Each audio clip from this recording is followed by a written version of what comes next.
বিশ্বকবি রবীন্দ্রনাথ ঠাকুরের চৈতালি কাব্যগ্রন্থ থেকে আজ আমি একটি বিখ্যাত ছোট্ট কবিতা পাঠ করে শোনাব। কবিতা বৈরাগ্য। শুরু করছি। কহিল গভীর রাত্রে সংসারে বিরাগী, গৃহ ত্যাগিব আজি ইষ্টদেব লাগি। কে আমারে ভুলাইয়া রেখেছে এখানে? দেবতা কহিলা আমি, শুনিল না কানে।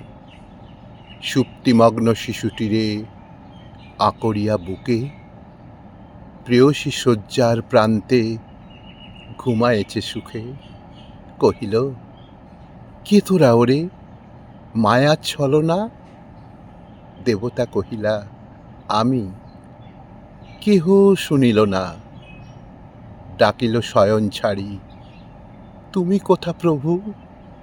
দেবতা কহিলা হেথা, শুনিল না তবু।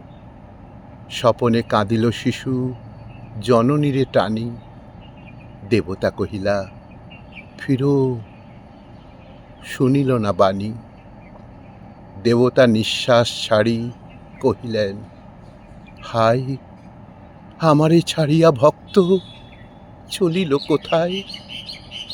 দেবতা নিঃশ্বাস ছাড়ি কহিলেন হায়, আমারে ছাড়িয়া ভক্ত চলিল কোথায়?